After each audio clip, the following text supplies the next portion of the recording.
শুভ সকালের শুভেচ্ছা জানিয়ে আজকের ব্লগটা শুরু করলাম। আর কি হয়েছে বলো তো, ঘুম থেকে উঠেই দেখি না একটু বৃষ্টি হয়েছিল রাতের বেলা, তাতে করে এই যে উঠানটাও কিন্তু ভালো করে ভিজেনি, কিন্তু তারপরেও কিন্তু বারান্দা টারান্দা এত নোংরা হয়েছে কি বলবো তোমাদের।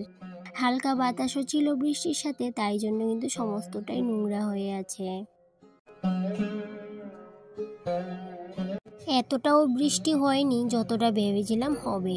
ওই রাতের বেলায় এমনভাবে আকাশটা গর্জন করেছিল, মনে হয়েছিল কি অনেক বৃষ্টি হবে।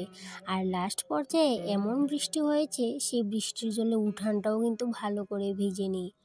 জানো তো বন্ধুরা, বৃষ্টির ভাব দেখে এতটাই খুশি হয়েছিলাম কি বলবো তোমাদের। পরে অবশ্য খুশিটা আর খুশি রইল না, অখুশিতে পরিণত হয়ে গেল। যদি ভালো করে একটু বৃষ্টি হতো না, তাহলে কিন্তু অনেকটাই ভালো হতো। কারণ কি, ওই যে এতদিন ধরে ধুলো বালি উঠানটা ঝাড় দিয়ে পর্যন্ত শান্তি নেই, আর ঘরের জিনিসপত্র তো মুছেও শান্তি পাচ্ছিলাম না। আর এত ধুলো কি বলবো। কিন্তু এই যে খুশি হওয়ারও কারণ নেই, কারণ কি বৃষ্টিটা কিন্তু ভালো করে আর হয়নি। জানি না কবে ভালো করে বৃষ্টিটা হবে, কিন্তু যেদিন বৃষ্টি হবে তবে কিন্তু ভালোই হবে।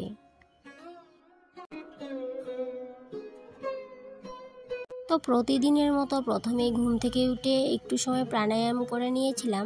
তারপর ওই যে আগের পুরনো ঘরটা ছিল, ওই ঘরটা ভালো করে ঝাড় দিয়ে দরজাগুলো মুছে নিয়েছিলাম। মুছে নিয়েছি বলতে শুধুমাত্র দরজাগুলোই মুছে বাসিটা ছাড়িয়ে নিয়েছি। অবশ্য অন্যদিন পুরো ঘরটাই মুছে নিই সকাল সকাল, কিন্তু আজকে আর মুছলাম না। আগে রুটিন করা কাজগুলো করব, তারপর সময় করে ঘরটাও মুছে নেব। তারপর চলে আসলাম আমার এই জংধরা টিনের রান্নাঘরটাই। অবশ্য রান্নাঘরে তেমন কোনো কাজ নেই, রান্নাঘরের সমস্ত কাজ কিন্তু আমি রাতেই কমপ্লিট করে রাখি। এই যে খাওয়া দাওয়ার পর থাল বাসন ধোয়া, গ্যাসের চুলাটা মোছা, সমস্ত কিছুই কিন্তু রাতে মোটামুটি কমপ্লিট করে রাখি। তবু কিন্তু সকালে আমার অনেকটাই কাজ থাকে রান্নাঘরে, আর সেগুলো না রুটিন মাফিক করতে হয়, না হলে যে কোনো কাজের কুল কিনারা পাওয়া যায় না, সেটা কিন্তু বেশ বুঝতে পারি। প্রতিদিন সকালে না রুটিন মাফিক কিছুটা সময় রান্নাঘরে কাজ করি। তাতে করে কি হয় বলো তো, আমাকে আর এক্সট্রা করে দিনক্ষণ দেখে আমার এই কুড়ে ঘরটাকে ডিপ ক্লিন করতে হয় না। প্রতিদিন সকালে ঘড়ি ধরে আধ ঘন্টা হাতে সময় নিয়ে পুরো কিচেনের কোনা কানা ভালো করে ঝাড় দিয়ে মোছামাছি করে নিই। তাহলে আর ডিপ ক্লিন করার কোনো ব্যাপার থাকে না, আর পরিশ্রমটা কিন্তু খুব বেশি হয় না।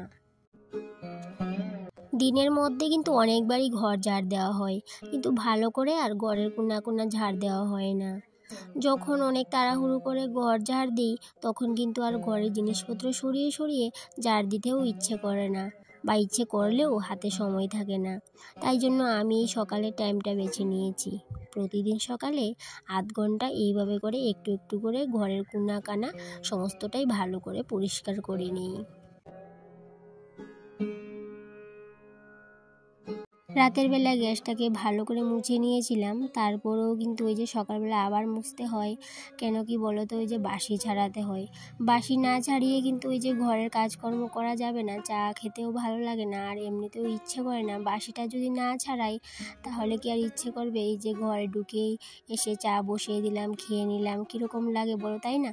তাই জন্য রাতে যতই পরিষ্কার করে রাখি, ওই যে সকালবেলা কিন্তু আবার একটু গ্যাসের চুলাটাও মুছে নিই, ঘরটা ঝাড় দিয়ে ঘরটাও মুছে নিই। কিন্তু ওই যে ডিপ ক্লিন করি সকালে আধ ঘন্টা, সেটা কিন্তু প্রত্যেক দিন করা হয় না, একদিন বাদে বাদে করি। কারণ সব দিন তো সম্ভব হয়ে ওঠে না, কিন্তু সব দিনই চেষ্টা করি করার, কিন্তু অনেক সময় কিন্তু সব দিন করা হয় আর ওঠে না। একটু কষ্ট হয় ঠিকই, কিন্তু তারপর যখন আমার এই গুছানো সংসারটার দিকে তাকাই, তখন কিন্তু আর কষ্টটা কষ্ট মনে হয় না। তো সংসারের কাজকর্ম করাটাও কিন্তু একটা নেশা। যেদিনই দেখবে কি ঘরটা এলোমেলো হয়ে আছে, সেদিন তো পুরো মাথা গরম হয়ে যাবার অবস্থা। মাঝে মধ্যে কিন্তু এমনটা হয়ও আমার সাথে। কেন কি যেদিন দেখবি কি শরীরটা একটু খারাপ, সেদিন তো আর ঘরদোর গুছানো হয় না, ওই এলোমেলোই কিন্তু থাকে। শরীর খারাপ নিয়ে তো আর ঘরকে এতটাও পরিপাটি রাখা যায় না, যতটা পারি ততটুকু কিন্তু রাখি। আর এদিকে দেখো, কাজকর্ম করতে করতে তোমাদের সাথে আমি আমার পরিচয় দিতেই ভুলে গেছিলাম। হ্যালো বন্ধুরা, আমি রূপা, ত্রিপুরার আমবাসার ছোট্ট একটা গ্রাম থেকে অতি সাধারণ ঘরের অতি সাধারণ একজন গ্রাম্য গৃহবধূ। জানো তো বন্ধুরা, তোমাদের সাথে যে এখন ভয়েস ওভার দিচ্ছি, এতটাই প্রবলেম হচ্ছে আমার, কি বলবো তোমাদের। যেহেতু আমাদের বাড়িটা রাস্তার সাথে, সেহেতু কিন্তু যে ভয়েস ওভার দিতে অনেকটাই সমস্যা হয়। যে এখন যদি আমি তোমাদের সাথে একটা কথা বললাম, তখনই দেখবে কি গাড়ি বাইক আমাদের বাড়ির সামনে এসে হর্ন বাজায়, বা হয়তো কেউ চিৎকার চেঁচামেচি করলো। যেহেতু রাস্তার সাথে বাড়ি, সেহেতু কিন্তু এই যে ভয়েস ওভার দিতে গেলে আমার অনেক সময় লাগে। অনেক সময় বলতে কি অনেকটাই সময় লাগে, অনেকটাই সমস্যায় আছি। আর যদি আমি অনেক রাতের পরে ভয়েস ওভার দিই, তাহলে কিন্তু আর অতটা সমস্যা হয় না।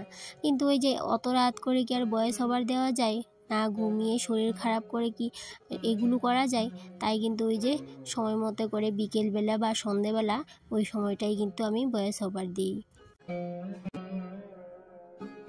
এখন বাজে সকাল 6:30, আর আমি কিচেনে কাজ শুরু করেছিলাম ঠিক 6টায়। তো তার মানে আমার কাজও কমপ্লিট। এখন যদি কোনো কাজ বাকিও থাকে, তাহলেও কিন্তু করব না, পরের দিন করব। আর যদি বাকি কাজটা করতে যাই না, তাহলে কি হবে বলো তো? ওই যে আমার কাজের টাইমটা বেমিল হয়ে যাবে, আর অন্য কাজগুলো সঠিক সময়ে করে উঠতে পারবো না। তাই জন্য বাকি কাজগুলো এখন আর করব না। ওই যে রুটিন মাফিক বললাম 8 ঘন্টা সময়, 8 ঘন্টা যেহেতু 8 ঘন্টায়। আর এমনিতেও একটু কাজের তাড়া আছে আজকে। কেন কি বলো তো, ওই যে ছেলের এক্সাম আছে আজকে, তাই জন্য এই যে সকালের সমস্ত কাজ শেষ করে ছেলের জন্য দুধটা বসিয়ে দিলাম, আর আমার জন্য বসিয়ে দিলাম গরম জল। অবশ্য ছেলেকেও দেব, তো ছেলেকে প্রথমে টিফিনটা দিয়ে দেব, তারপর আমার জন্য আর হাজব্যান্ডের জন্য চাটাও বসিয়ে দেব। তো যেহেতু ছেলে আগে চলে যাবে, এই যে 7:30টার সাথে সাথে কিন্তু বেরিয়ে যাবে, সেহেতু ছেলেকে আগে গরম জলটা দিয়ে আসি। গরম জল বলতে একদমই গরম জল না, হালকা কিন্তু জল মিশিয়ে একদম উমকুম করে জলটা দিয়েছি। তো যতই গরম পড়ুক না কেন, আমিও কিন্তু ওই জলটা ফুটিয়ে একটু হালকা করে মিশিয়ে তারপরে জলটা খাই। এরকম উমলি জল খাওয়া কিন্তু অনেকটাই ভালো। একদম ঠান্ডা জল খাওয়া থেকে এরকম উমলি জল সকালবেলা খাওয়া অনেকটাই ভালো। তাই জন্য আমিও উমলি জলটাই খাই, আর ছেলেকেও কিন্তু সেটাই দিই। জলটা দিয়ে আসার সময় দেখি কি সাপ্লাইও চলে এসেছে। তো আগে জলটা তুলে নিতে হবে, কারণ কি কখন জল চলে যাবে তারও কিন্তু ঠিক ঠিকানা নেই। তাই জন্য জলটা আগে তুলে নেব, তারপর হচ্ছে কিন্তু চা খাবো, আর এই ফাঁকে ছেলেকেও কিন্তু টিফিনটা দিয়ে আসবো। আর এদিকে দেখো, এই যে পাইপটা দেখতে পাচ্ছ, এই পাইপটা কিন্তু এই যে বাইরে থেকে সাপ্লাইয়ের সাথে কানেক্ট করে দিয়েছে হাজব্যান্ড। বললো কি এখন থেকে আর বালতি দিয়ে বাইরে থেকে জল আনতে হবে না, এদিকে ঘর থেকেই জলটা নিয়ে নেবে। তো আমি কি করলাম, প্রথমে বললাম না এটা খুলে নাও, কারণ কি যে ঘরের মধ্যে এটা এই উপর থেকে ঝুলিয়ে রাখলে অনেকটাই বিশ্রী লাগে দেখতে। কত বললাম খুলে নাও, তো বললো না বিশ্রী লাগলে লাগুক, এটা ঘরেই থাকবে। তো যাই হোক, সেদিন থেকে কিন্তু 4-5 দিন হয়ে গেল লাগানো হয়েছে পাইপটা। তো দেখলাম কি ভালোই হয়েছে, সুবিধা, বাইরে যেতে হবে না, ঘরে থেকে জলটা নিয়ে নিতে পারবো। তো সেই থেকে পাইপটা কিন্তু গড়েই আছে। তো প্রথমে ভেবেছিলাম আমি নিজেই খুলে নেব, পরে ভাবলাম থাক, আমার নিজেরও তো সুবিধা হয়, তাই জন্য আর খোলা হয়নি। আর এদিকে দেখো, এই পাইপটা দিয়ে জল তুলতে গেলে কি হয় বলো তো, অনেকটা জল নিচে পড়ে। কারণ কি যেহেতু এটার মধ্যে ট্যাপ সিস্টেম ফিট করা নেই, সেহেতু কিন্তু অনেক জল নিচে পড়ে। তো সেই কাজটা কিন্তু আবার বাড়তি কাজ হয়ে গেল, আবার এই জায়গাটা ভালো করে পরিষ্কার করতে হয়। তো যাই হোক, সেটা নিয়ে আর বেশি চিন্তা ভাবনা করে লাভ নেই, কারণ কি যদি এখানে মাটি থাকতো তাহলে কিন্তু কাদা হয়ে যেত। আর যেহেতু এখানে মাটি নেই, পলিথিন পাতানো আছে, তাহলে তো সমস্যা নেই। একটু মুছতে হবে, একটু কষ্ট হবে ঠিকই, কিন্তু অতটাও সমস্যা হবে না। আর এদিকে দেখো, মোটামুটি জল আমার তোলা হয়ে গেছে। এবার নিজের জন্য একটু চা করে নেব, জলটা আগে খেয়ে তারপরে চাটা করে নেব।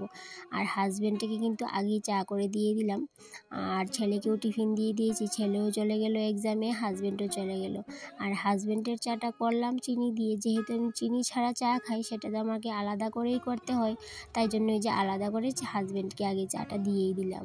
আর যদি আমিও চিনি দিয়ে খেতাম তাহলে কিন্তু একসাথেই করে নিতে পারতাম, আর যেহেতু চিনি ছাড়া তাহলে ওই আমার জন্য আলাদা করেই করতে হয়। তোমরা যেসব বন্ধুরা সবসময়ই আমার পাশে আছো আগে থেকেই, বা এখনও যারা নতুন বন্ধু আছো, যারা নতুন করে আমার পাশে আছো, তোমাদের সবাইকে অনেক অনেক ধন্যবাদ ও অনেক অনেক ভালোবাসা। তবে তাদের মধ্যেও আমার কয়েকজন মিষ্টি দিদিভাই আর বোনও আছো, তোমরা এত সুন্দর সুন্দর কমেন্ট করো, সেগুলো দেখলে না আমার এতটাই ভালো লাগে কি বলবো তোমাদের। জানি ধন্যবাদ জানালেও কম হবে তোমাদের, তারপরেও জানালাম। অবশেষে নিজের জন্য চাটা করেই নিলাম। এখন নিজেকেও একটু সময় দিয়ে নেব। একটু সময় বসে বসে চাটা খেয়ে নিয়েছি। বেশ একটু সময় বসেছি, 10 থেকে 15 মিনিট হবে নিজের জন্য একটু সময় নিয়েছি। কারণ কি এত কাজকর্ম করি সারাদিন, নিজেকেও তো একটু সময় দিতে লাগে, তাই না? আর এদিকে দেখো তারপর কিন্তু আর বেশি দেরি করিনি, সঙ্গে সঙ্গে উঠে গেলাম, কারণ কি রান্নাটা তো সারতে হবে। তারপর ইন্ডাকশনে বসিয়ে দিলাম ভাত, আর এই দিকটাই দেখো ফ্রিজ থেকে বার করে নিলাম ঢেঁড়স আর লচ্ছিম। তো লচ্ছিমগুলো দিয়ে করব গুদক, আর ঢেঁড়সগুলোকে সিদ্ধ দিয়ে দেব, কারণ কি গরম ভাতের সাথে ঢেঁড়স সিদ্ধ করলে অনেকটাই খুশি আমার ছেলে, আবার হাজব্যান্ডও ভালোবাসে। সেই জন্য ভাবলাম ঢেঁড়স সিদ্ধটা করে নিই, আর এদিকে কিন্তু লচ্ছিমের গুদকটা করব, কিন্তু এখন করব না, ওই যে স্নান করে এসে পুজো দিয়ে তারপরে এসে করব। আর এখন এতটাও চিন্তা নেই, যেহেতু ঢেঁড়স সিদ্ধ ভাতটা করে নিয়েছি, তারপর কিন্তু রাতের ডাল আছে আর একটা তরকারিও আছে, সেই জন্য আর চিন্তা নেই। যদি গুদকটা একটু বড় করি কোনো সমস্যা নেই, কারণ হাজব্যান্ডও এখন বাড়িতে নেই, শুধু ছেলে আছে। ছেলে আছে বলতে ছেলে এখনও আসেনি পরীক্ষা থেকে আসবে, 11টা বেজে যাবে। তো ছেলেকে একটু ঢেঁড়স সিদ্ধ দিয়ে ভাত দিয়ে দেবো। আর এই দিকটায় চলে আসলাম, এই রুমটাতে রান্নাটা করার পর আসলাম। আর যেহেতু এই রুমে ঘুমানো হয় না, কিন্তু ছেলে বসে পড়াশোনা করে, মাস্টারমশাই আসে। আর দেখো রুমের কি অবস্থা, ভাবলাম একটু গুছিয়ে নিই। যতই না ঘুমাই তাহলেও কিন্তু রুম তো নোংরা হবেই, অনেকটা ধুলো পড়ে আছে, ভাবলাম আজকে সমস্ত কিছুটাই মুছে নেব। তারপর কিন্তু ওই যে বিছানার চাদরটা ঝেড়ে মুছে আবার কিন্তু বিছানায় পাতিয়ে নেব। তো সেই জন্য কিন্তু এই যে খাটের স্ট্যান্ডগুলো সমস্তটাই মুছে নিচ্ছি, অনেকটাই ধুলো সাদা হয়েছিল, কারণ সময়ই পাচ্ছিলাম না, ভাবছিলাম এই রুমটাতেই কবে ডিপ ক্লিন করব সেটাই নিয়ে ভাবছিলাম। তো যাই হোক, আজকে যদি আমি খাটের স্ট্যান্ডগুলো আর খাটের এই সাইডগুলো পরিষ্কার করে নিই, অন্যদিন কিন্তু যে খাটের নিচটা পরিষ্কার করে নেব। এভাবেই কিন্তু পার্ট করে কাজ করি, না হলে কিন্তু একদিনে তো আর সম্ভব হয় না, না হলে এমন সমস্যা হয় যে একটা করতে গিয়ে আরেকটাই করে বসি। আর হ্যাঁ বন্ধুরা, ভিডিওটা যদি কোনো অংশে ভালো লেগে থাকে তো অবশ্যই পাশে থাকার অনুরোধ রইল। আর এবার চলে আসলাম ভিডিওর শেষ পর্যায়ে। আবার দেখা হবে নতুন একটা ব্লগে, ততক্ষণে তোমরা ভালো থেকো, সুস্থ থেকো, টাটা।